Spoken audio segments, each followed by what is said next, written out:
प्यारे बच्चों नमस्कार। सरस्वती शिशु मंदिर के YouTube चैनल पर आप सभी का स्वागत है। आज के इस वीडियो में हम कक्षा 10वीं विज्ञान के 30 महत्वपूर्ण ऑब्जेक्टिव प्रश्नों को डिस्कस करेंगे और यह हमारा आज का पार्ट नंबर 3 है। तो चलिए बिना किसी देरी के आज के इस वीडियो को शुरू करते हैं। आपसे रिक्वेस्ट है कि इस वीडियो को पूरा देखिए। वीडियो अगर आपको अच्छा लगता है तो वीडियो को ज्यादा से ज्यादा लाइक करिए, अपने बाकी साथियों तक इस वीडियो को शेयर कर दीजिए ताकि वो भी अच्छी तैयारी कर सके।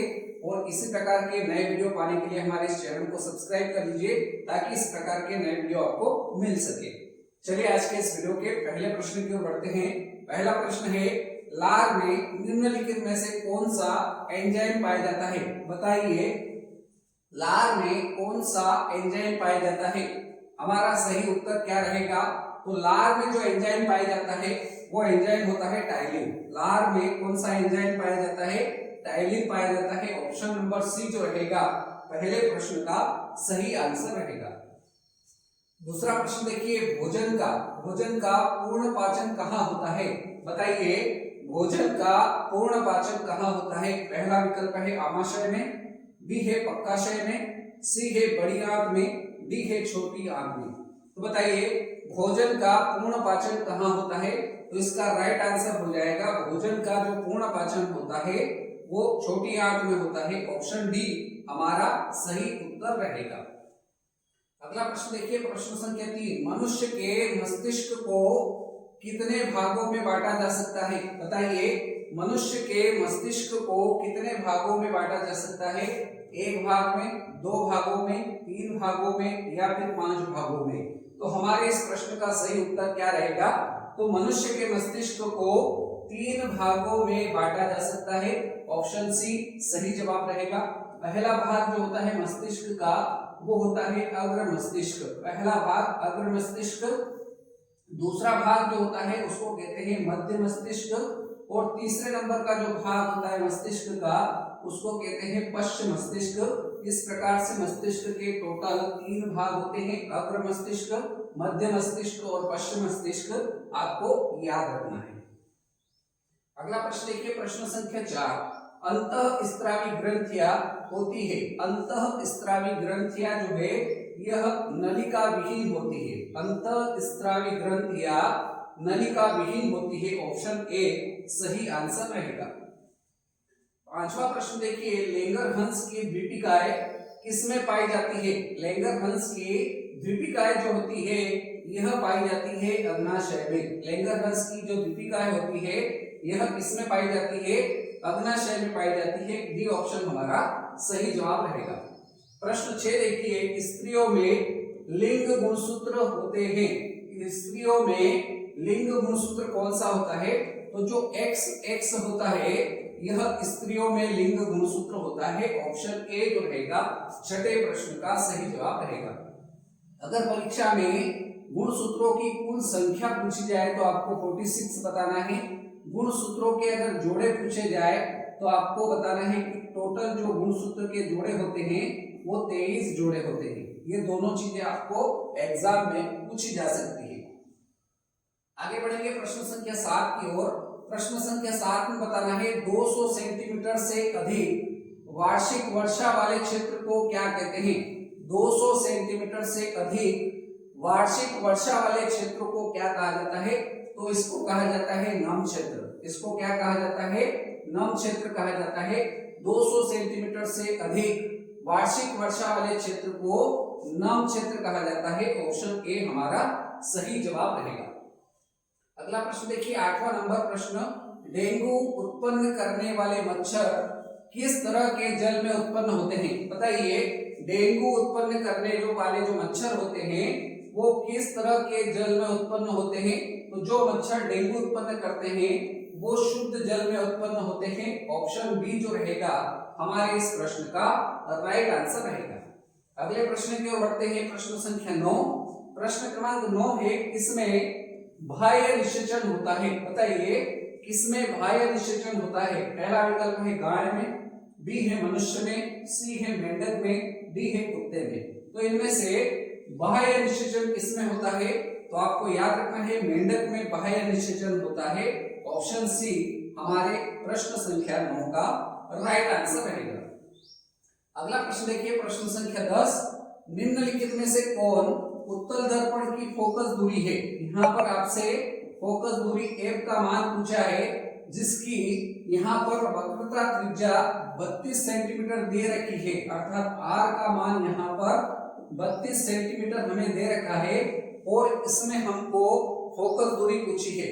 तो हम एक रिलेशन जानते हैं कि फोकस दूरी f बराबर जो होता है यह वक्रता त्रिज्या की आधी होती है। दर्पण की जो फोकस दूरी होती है यह वक्रता त्रिज्या की आधी होती है। इसकी सहायता से हम इसको सरल करेंगे तो r का मान हमें 32 दे रखा है और इसको डिवाइड करेंगे 2 से, तो 32 का आधा कितना होता है, तो यहाँ पर हमारा मान जो आएगा वो 16 सेंटीमीटर आ जाएगा। अर्थात उत्तल दर्पण की जो फोकस दूरी होगी वो 16 सेंटीमीटर होगी। ऑप्शन सी में 16 सेंटीमीटर दिया है, ऑप्शन सी हमारा सही जवाब रहेगा। अगला प्रश्न देखिए, प्रश्न संख्या 11, ऑक्जेलिक अम्ल का प्राकृतिक स्रोत निम्नलिखित में कौन है। ऑक्जेलिक अम्ल का प्राकृतिक स्रोत निम्नलिखित में से कौन है। पहला विकल्प है संतरा, तो संतरे में जो अम्ल पाया जाता है वो पाया जाता है साइट्रिक अम्ल। संतरे में कौन सा अम्ल पाया जाता है, साइट्रिक अम्ल संतरे में पाया जाता है। दूसरा विकल्प यहाँ पर टमाटर दे रखा है, तो टमाटर में कौन सा अम्ल पाया जाता है, ऑक्जेलिक अम्ल टमाटर में पाया जाता है, इसलिए इस प्रश्न का सही जवाब टमाटर हो जाएगा। सिरके में कौन सा अम्ल पाया जाता है, तो आपको याद रखना है सिरके में एसिटिक अम्ल पाया जाता है। सिरके में कौन सा अम्ल पाया जाता है, एसिटिक अम्ल पाया जाता है और इसका सूत्र भी पूछा जाता है। इसका सूत्र आपको याद रखना है CH3COOH, यह सिरका एसिटिक अम्ल का सूत्र होता है। अगला विकल्प इमली है, इमली में कौन सा अम्ल पाया जाता है, तो आपको याद रखना है इमली में टार्टरिक अम्ल पाया जाता है। इमली में कौन सा अम्ल पाया जाता है, टार्टरिक अम्ल पाया जाता है। ये सारी चीजें आपको याद रखना है। अगला प्रश्न देखिए, प्रश्न संख्या 12, पीतल में रहता है। पीतल किन धातुओं का मिश्र धातु है, तो पीतल में जो पाई जाती है कौन कौन सी धातुएं पाई जाती है, तो पीतल में मुख्य रूप से तांबा और जस्ता पाया जाता है, अर्थात तांबा और जस्ता पाया जाता है। ऑप्शन बी जो रहेगा प्रश्न संख्या 12 का सही जवाब रहेगा। अगला प्रश्न देखिए, प्रश्न संख्या 13, ग्रहणी किसका भाग है। ग्रहणी बताइए किसका भाग है। पहला विकल्प है मुख गुहा का, आमाशय का, छोटी आंत का या फिर बड़ी आंत का। तो ग्रहणी याद रखिए यह किसका भाग है, ग्रहणी छोटी आंत का भाग है। किसका भाग है, ग्रहणी छोटी आंत का भाग है। ऑप्शन सी हमारा सही आंसर रहेगा। अगला प्रश्न है प्रश्न संख्या 14, निम्नलिखित में किसे प्रकाश संश्लेषी अंगक कहते हैं। बताइए इनमें से किसको प्रकाश संश्लेषी अंगक कहते हैं। पहला विकल्प है जड़, बी है पत्ती, सी है स्टोमेटा, डी है हरित लवक। तो बताइए इनमें से किसे प्रकाश संश्लेषी अंगक कहते हैं। तो प्रकाश संश्लेषी अंगक कहते हैं हरित लवक को। इसको कहा जाता है प्रकाश संश्लेषी अंगक, हरित लवक को कहा जाता है। ऑप्शन बी के साथ हमारा सही आंसर रहेगा। अगला प्रश्न है प्रश्न संख्या 15, दांत अस्थिक्षय का कारण बताना है। दांतों का क्षय होने का कारण पूछा है। पहला विकल्प है मीठी चीज का खाना, तो हम सभी जानते हैं कि मीठी चीज खाने से दांतों का क्षय होता है। बी विकल्प दिया है बैक्टीरिया द्वारा अम्ल निर्माण करना, इसके द्वारा भी दांतों का क्षय होता है। सी है दांतों की सफाई न करना, इसके कारण से भी दांतों का क्षय होता है। इसलिए हमारे इस प्रश्न का सही उत्तर जो होगा ऑप्शन नंबर डी हो जाएगा। उपरोक्त सभी बिल्कुल सही जवाब रहेगा। अगले प्रश्न की ओर बढ़ते हैं। प्रश्न संख्या 16 देखिए, स्वाद कलियां कहां पर पाई जाती है। बताइए स्वाद कलियां कहां पाई जाती है। पहला विकल्प देखिए अग्नाशय की ऊपरी सतह पर, बी दे रखा है जीभ के ऊपरी सतह पर, सी दे रखा है अग्रचर्णक पर, डी दे रखा है ग्रसनी के भीतरी दीवार पर। तो बताइए स्वाद कलियां कहां पर पाई जाती है। तो आपको याद रखना है स्वाद कलियां जो है यह जीभ के ऊपरी सतह पर पाई जाती है। ऑप्शन बी प्रश्न क्रमांक 16 का सही आंसर रहेगा। अगला प्रश्न देखेंगे प्रश्न संख्या 17, मछली के हृदय में कोष्ठों की संख्या कितनी होती है? बताइए, मछली के हृदय में कोष्ठों की संख्या पूछी है, कितनी होती है? 2 होती है, 3 होती है, 4 होती है या केवल 1? तो हम सबको याद रखना है कि मछली के हृदय में कोष्ठों की जो संख्या होती है वो कोष्ठों की संख्या होती है 2, जिसमें से एक आलिंद होता है, एक क्या होता है? आलिंद होता है, और एक निलय होता है। इस प्रकार से टोटल कोष्ठों की संख्या कितनी होती है? तो 2 होती है, आपको याद रखना है। अगले प्रश्न की ओर बढ़ते हैं। प्रश्न क्रमांक 18, रक्त का थक्का बनाने में सहायक होता है। रक्त का थक्का बनाने में सहायक क्या होता है? लाल रक्त कोशिका, बी विकल्प है श्वेत रक्त कोशिका, सी है रक्त बिंबाणु, डी है इनमें से कोई नहीं। तो बताइए, इसमें से रक्त का थक्का बनाने में सहायक क्या होगा? तो रक्त का थक्का बनाने में सहायक रक्त बिंबाणु होता है। ऑप्शन सी के साथ हमारा सही आंसर रहेगा। प्रश्न संख्या 19 देखिए, मनुष्य के शरीर की सबसे बड़ी ग्रंथि कौन सी है? मनुष्य के शरीर की सबसे बड़ी ग्रंथि आपको बताना है। पहला विकल्प लीवर है, बी है अग्नाशय, सी है अंडाशय, डी है एड्रिनल। बताइए, मनुष्य के शरीर की सबसे बड़ी ग्रंथि कौन सी है? तो सबसे बड़ी ग्रंथि जो है वो लीवर यकृत है। ऑप्शन ए हमारे इस प्रश्न संख्या 19 का सही जवाब रहेगा। अगला प्रश्न देखिए, प्रश्न संख्या 20, लेंस की क्षमता का मात्रक। लेंस की क्षमता का मात्रक क्या होता है? लेंस की क्षमता का जो मात्रक होता है प्यारे बच्चों, वो आपको याद रखना है, डायोप्टर होता है। लेंस की क्षमता का जो मात्रक होता है वो डायोप्टर होता है। ऑप्शन ए हमारा सही जवाब रहेगा। अगला प्रश्न देखिए, मनुष्य में कार्बन डाइऑक्साइड का उत्सर्जन किससे होता है? बताइए, मनुष्य में जो कार्बन डाइऑक्साइड है अर्थात CO2 है, इसका उत्सर्जन किससे होता है? पहला विकल्प है वक्र से होता है, बी में दिया है त्वचा से होता है, सी में दिया है फेफड़े से होता है, डी में दिया है यकृत से होता है।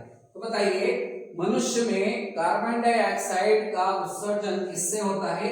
तो हमको याद रखना है कि मनुष्य में कार्बन डाइऑक्साइड अर्थात CO2 का जो उत्सर्जन होता है वो फेफड़ों की सहायता से होता है। ऑप्शन सी हमारा सही जवाब रहेगा। प्रश्न संख्या 22 की ओर बढ़ते हैं। अमीबा अपना भोजन किसके द्वारा ग्रहण करता है? अमीबा अपना भोजन किसके द्वारा ग्रहण करता है? पहला विकल्प है दांत के द्वारा, बी है भोजन रसधानी के द्वारा, सी है केंद्रक के द्वारा, और डी दिया है उत्पाद के द्वारा। तो बताइए, अमीबा अपना भोजन किसके द्वारा ग्रहण करता है? तो इसका सही जवाब जो होगा, अमीबा अपना भोजन जो ग्रहण करता है वो उत्पाद के द्वारा ग्रहण करता है। ऑप्शन डी प्रश्न क्रमांक 22 का सही आंसर रहेगा। प्रश्न संख्या 23 की ओर बढ़ते हैं। मेंडलीव ने अपनी आवर्त सारणी को तैयार करने के लिए कौन सा मापदंड अपनाया? मेंडलीव ने अपनी आवर्त सारणी को तैयार करने के लिए जो मापदंड अपनाया था वो मापदंड था परमाणु का द्रव्यमान। ऑप्शन सी जो रहेगा इस प्रश्न का सही उत्तर रहेगा। अगले प्रश्न की ओर बढ़ते हैं। प्रश्न संख्या 24 नंबर प्रश्न में पूछा है, आवर्त सारणी के 18वें समूह में स्थित जो तत्व है उनको क्या कहा जाता है? आवर्त सारणी के 18वें समूह के तत्वों को क्या कहा जाता है? तो याद रखिए, आवर्त सारणी के 18वें समूह में स्थित तत्वों को निष्क्रिय तत्व कहा जाता है। क्या कहा जाता है? निष्क्रिय तत्व कहा जाता है। ऑप्शन बी जो रहेगा सही उत्तर रहेगा। प्रश्न संख्या 25 देखिए, लेंस के कितने वक्रता केंद्र होते हैं? बताइए, लेंस के कितने वक्रता केंद्र होते हैं? तो आपको याद रखना है, लेंस के 2 वक्रता केंद्र होते हैं। लेंस के वक्रता केंद्र कितने होते हैं? 2 होते हैं, आपको याद रखना है। अगला प्रश्न देखिए, प्रश्न संख्या 26, उत्तल लेंस को कहते हैं, उत्तल लेंस को क्या कहते हैं? तो हम सभी को पता है, और नहीं पता है तो पता कर लीजिए। उत्तल लेंस को अभिसारी लेंस भी कहा जाता है। उत्तल लेंस को अभिसारी लेंस भी कहा जाता है। ऑप्शन ए जो रहेगा हमारा सही उत्तर हो जाएगा। अगला प्रश्न देखिए 27 नंबर, स्वपोषी पोषण के लिए क्या आवश्यक है? स्वपोषी पोषण करने के लिए क्या आवश्यक है? पहला है हरित लवक। तो हम सभी जानते हैं कि स्वपोषी पोषण करने के लिए पौधों को हरित लवक की आवश्यकता होती है। दूसरा है सूर्य का प्रकाश। तो स्वपोषी पोषण करने के लिए पौधों को सूर्य का प्रकाश भी चाहिए, कार्बन डाइऑक्साइड भी चाहिए। इसलिए ये प्रश्न का सही उत्तर जो होगा उपरोक्त सभी हो जाएगा, क्योंकि हरे पौधों को स्वयं का भोजन बनाने के लिए स्वपोषी पोषण के लिए हरित लवक, सूर्य का प्रकाश और कार्बन डाइऑक्साइड तीनों की जरूरत पड़ती है। इसलिए हमारा सही उत्तर उपरोक्त सभी रहेगा। अगला प्रश्न देखिए प्रश्न संख्या 28। प्रश्न संख्या 28 है, श्वसन की प्रक्रिया में जो खाद्य पदार्थ है उसका क्या होता है? बताइए, श्वसन की प्रक्रिया में खाद्य पदार्थ का क्या होता है? पहला विकल्प है दहन होता है, बी है विघटन होता है, सी है परिवर्तन होता है या फिर संश्लेषण होता है। तो बताइए, श्वसन की प्रक्रिया में खाद्य पदार्थ का क्या होता है? तो हमें याद रखना है श्वसन की प्रक्रिया में जो खाद्य पदार्थ होते हैं उसका विघटन होता है। ऑप्शन बी जो रहेगा हमारे इस प्रश्न का सही आंसर रहेगा। प्रश्न संख्या 29 देखिए, किसी भी तत्व की संयोजकता, किसी भी तत्व की संयोजकता कैसे निर्धारित की जाती है? किसी भी तत्व की जो संयोजकता होती है वो कैसे निर्धारित की जाती है? तो तत्व की जो संयोजकता होती है यह इलेक्ट्रॉन की संख्या से निर्धारित की जाती है। इसके द्वारा निर्धारित की जाती है, तो इलेक्ट्रॉन की संख्या से इसको निर्धारित किया जाता है। तो प्रश्न 29 का जो सही उत्तर होगा ऑप्शन ए रहेगा। आज के इस वीडियो का हमारा अंतिम प्रश्न है प्रश्न संख्या 30। प्रश्न संख्या 30 में पूछा है, आवर्त सारणी में कितने आवर्त है? बताइए, आवर्त सारणी में कितने आवर्त है? तो इसका सही उत्तर रहेगा आवर्त सारणी में टोटल 7 आवर्त है। कितने आवर्त है आवर्त सारणी में? 7 आवर्त है। ऑप्शन ए जो रहेगा अंतिम प्रश्न संख्या 30 का सही जवाब रहेगा। तो प्यारे बच्चों, आज के इस वीडियो में हमने जो टोटल 30 प्रश्न डिस्कस किए, उम्मीद करता हूं ये 30 प्रश्न आपको अच्छे से समझ में आए होंगे। और यह 30 प्रश्नों का पार्ट नंबर कौन सा है? 3 है।